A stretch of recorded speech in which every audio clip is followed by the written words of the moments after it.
What's up, everyone? Back, episode 7 here of the San Francisco Giants OOTP 23 franchise here. As you can see, we are in the offseason. Free agents just filed, so I'll show you what we did this offseason. So, we made a couple of trades early in the offseason. No, way down here.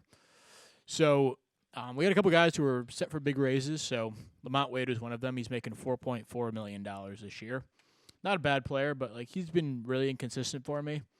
I wanted to get cheaper there, so it's like that platoon left-handed guy. So found a perfect trade partner in the St. Louis Cardinals who wanted to give me Alec Burleson, who is pretty much the same player as Lamont Wade, gets on base, probably even better, and he's cheap. So he's my Lamont Wade replacement, can play some corner outfield and first base. So that worked out perfect for us. And we also got Malcolm Nunez in the deal too, who's an interesting fly ball hitter. Only 22 years old, so definitely an interesting player there. So I like that trade a lot. Then we traded Austin Slater, who was set to make. Oh, they actually. Wow. Okay. Well, they non-tendered him, but he was set to make over $4 million, I think. And I just didn't want to give him that because he'd be my fourth outfielder at best. So I flipped him for this guy, Luis Meza, who clocks in my top 30 prospects somewhere. We're at the bottom, but an interesting catcher, I guess. I mean, he's only 19, a lot of room to crash there, but we'll see with him. We offered a bunch of guys contracts. We re-signed Jake Odorizzi. He was pretty good for us last year and really good in the playoffs, so I figured $6 million, basically a $6 million deal. I have a buyout for $1 million next year if he is horrible, or I can get him for $6 again. So I thought that was good to fill out the back of the rotation. All these guys were just offering arbitration. And then we offered qualifying offers to Brandon Crawford and Alex Wood. They both declined, thankfully. So that's where we are right now, basically. You can see we have number 2 farm system in baseball, Arturo Mendoza, who we got in last year's international free agent signing period. He clocks in as the number 1 prospect in baseball after this update. Rohan Handa drops down to number 12, but that's fine. This guy, Luis Castillo, God, this would be amazing if he became this pitcher. This is incredible. Probably one of the best arms I've seen, the international guy. Just a scouting discovery, so 16 years old. He'll spend the year in the complex yet again, I suspect. Other movement, Luciano will be out of the prospects pretty soon, but Travis Bazana, we took in the 26th overall pick. Absolutely crushed single A. He's up to an 80 potential, and he's looking like a stud. So good for Travis. We'll hopefully see him, heck, maybe next year at some point. Only 21. He'll start the year in high A. Another draft pick, Nate Savino. He clocks in at 106. He was the 69th overall pick in the second round last year. Had a really strong year in single A. He'll probably start the year in high A. We'll see what happens with him, but I'd like to see that. Other guys here, Kyle Harrison, just inside the top 200. He didn't have that bad of a year in Double-A last year, but I can see our scouts kind of soured on him a bit. He'll start the year in Triple-A. Maybe he makes an appearance in the majors. We'll see. This guy Nick Swiney, sorry. Looks like he could be a pretty dominant reliever. I like the high movement. We'll see with him. And that's pretty much all I wanted to talk about. This guy, C.J. Culpepper, who was a 6th-round pick last year.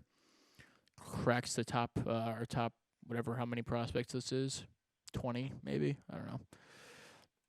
On to free agency. So, I liked a lot of the names down here. And we need help hitting. And we'll probably need a pitcher, too. But the number 1 guy I was looking at here is Xander Bogaerts.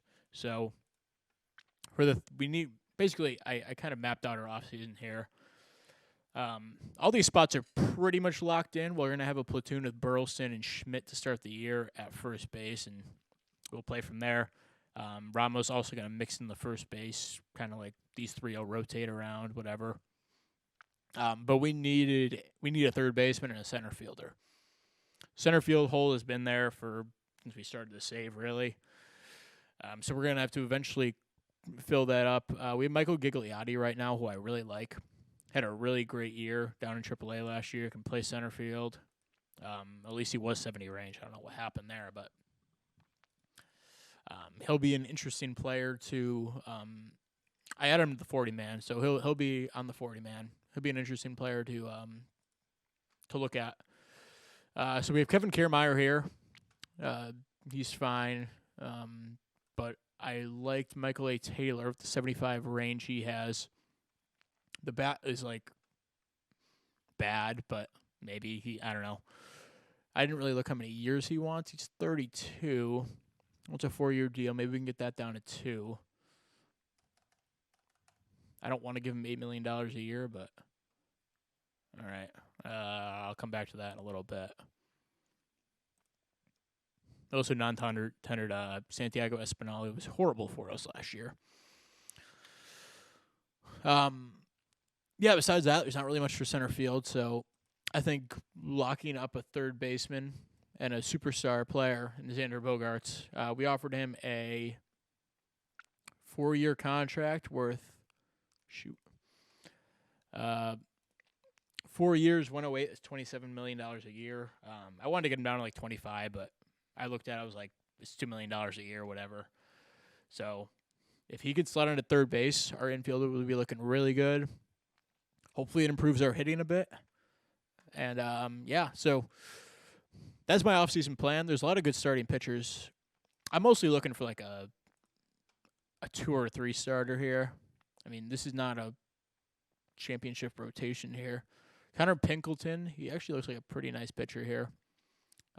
He'll probably be like my 6th guy or so. I don't want him in the rotation to start the year. That'd be horrible. So some guys to look at here. We have Jack Flaherty, who had coming off a really good couple seasons here for St. Louis. Doesn't want like an extraordinary amount of money for a 28-year-old. But I'm more locked in on Aaron Nola. 8 years, big dollar mark, but he's coming off a pretty rough year for his standards, I'd say, with the 4.86 FIP. Yeah, I like those 2 guys. I think that would be a perfect number 2 to slot in behind Logan Webb and Carlos Rodon, or maybe whatever. It doesn't really matter how it works out, but the bullpen, we have a lot of young guys coming up. Right now we have Spring set as our closer. He's a free agent after the year, though. We have Gudino, we have Duvall, Delaplane, Rogers, Castro's out of options. So we'll have to make a decision on him. I think he'll probably make the team as a reliever at this point. And then we have Roberts, who I want on the team as well. So then Sears, too, who's kind of like that swingman type. And these guys we have are kind of like bring up and down type of players. So the bullpen doesn't have like that stud closer. I don't know if there's one out here. Can't believe they put Jordan Hicks as a starter. So weird.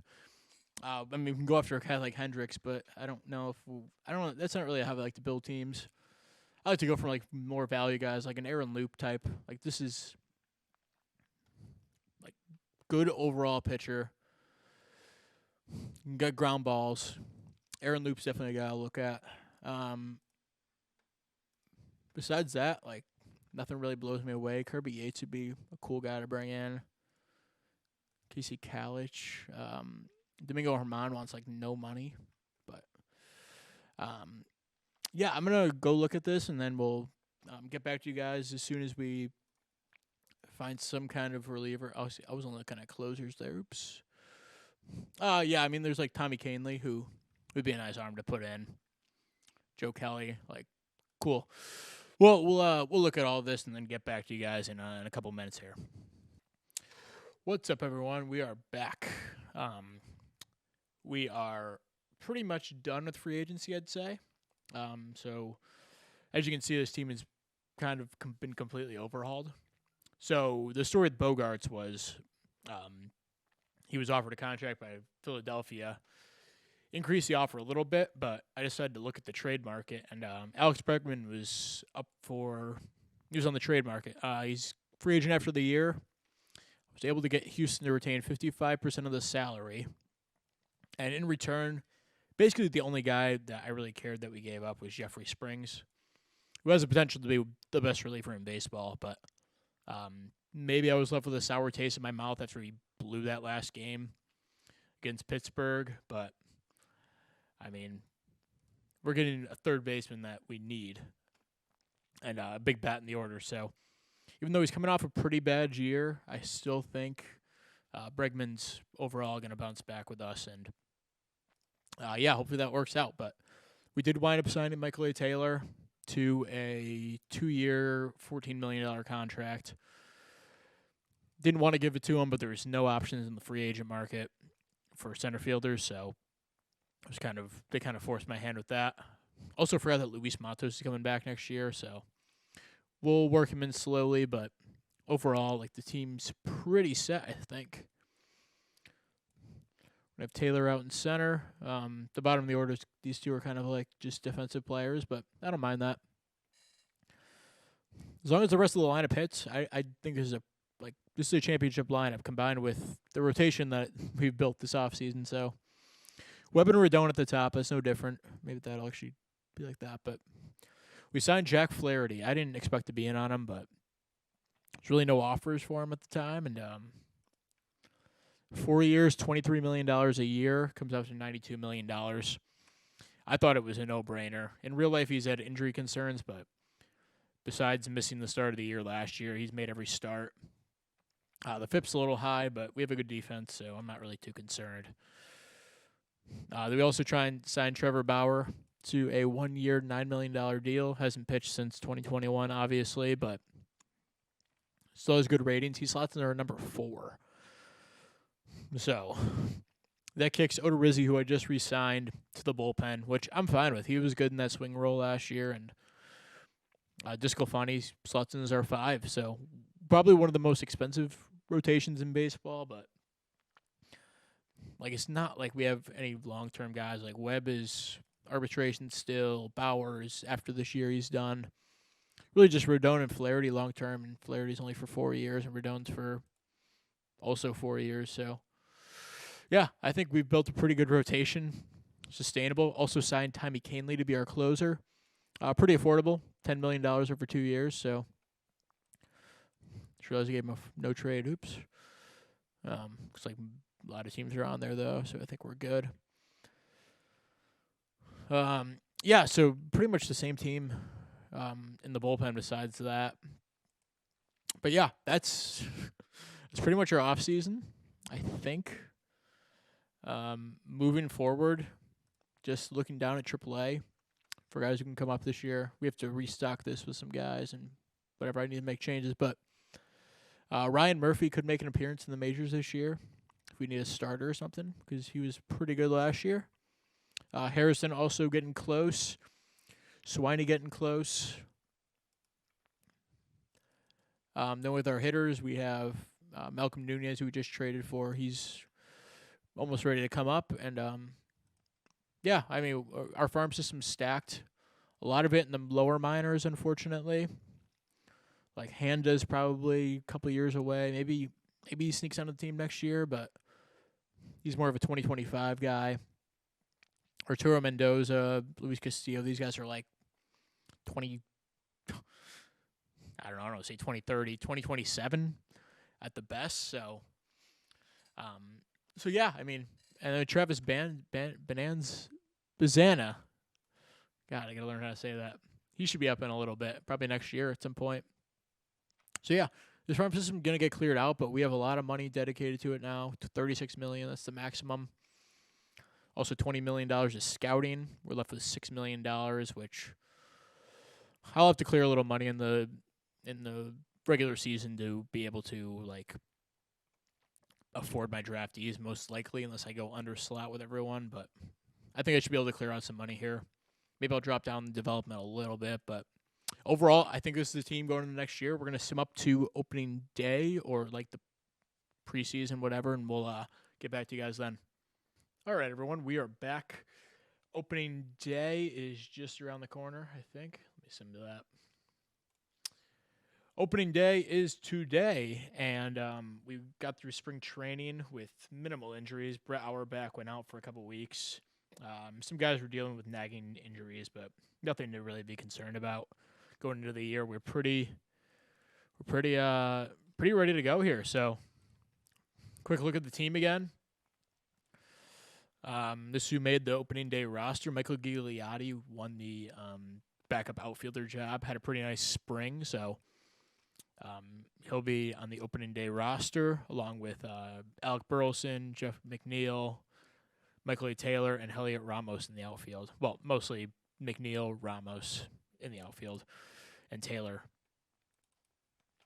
And then we'll have Alec Burleson as our DH against righties, and that'll be we'll have Schmidt in there against lefties. Brian Ramos will be playing every day. He wasn't great during the spring, but I like what he gave us last year, so we'll give him a shot out there. To start the year, we have Castillo backing up the infield, and then we have Luciano at second, who he finally kind of like reached his ceiling, I guess. Hope it's a little higher, but overall, I think he's pretty developed. He's 22 years old, and he's our second baseman this year. Alex Bregman, he's our third baseman. Almost his 30th birthday, so he's a free agent after the year. We'll see what we do with him. I didn't even look at an extension. Yeah, probably not going to happen, I'd say, but it's possible. And we have Correa short, so Patrick Bailey is our starting catcher to start the year. Hedges will back up, but also Hedges was pretty good for us last year, especially in the playoffs, and had a good spring, so they'll be like splitting time, mostly. And then in the pitching side of things, Logan Webb, he'll start opening day. Came in second in the Cy Young, I believe, last year. Carlos Rodon will start game 2. Flaherty, Bauer, and Disclafani rounds out the rotation. Then our closer will be Tommy Canley. Set him in his position. Aaron Loop and Gudino will be our setup men. I signed Aaron Loop at the beginning of like spring training, I guess, to be like a lefty out of the pen because we didn't really have anything besides Sears. So I went with Loop. It's a 2-year deal. It's a vesting option.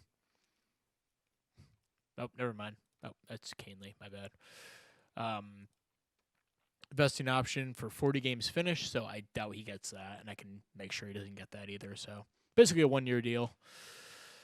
Then Delaplane, Rogers, Doval, and Sears. I took Rogers and Doval out of the setup roles. I don't know. I mean, Rogers is I love Rogers. He's great. Doval's great. They're pretty much opposite pitchers here, but they're going to have to earn their way back. I mean, Doval walks 7 guys per 9. I mean, that's not sustainable. And Rogers has been good, but maybe getting a little older, and I wanted to give Gudino a chance in that role and Loop too. So then J.P. Sears also made the team. He was one of our key relievers down the stretch. And then Odorizzi will be a long man out of the bullpen. Definitely like our 6th starter. So yeah, that's the team. Thank you for watching the off-season episode, and we will be back probably mid-season or so, or by the draft. Yeah, thank you for watching. We'll see you later. Bye.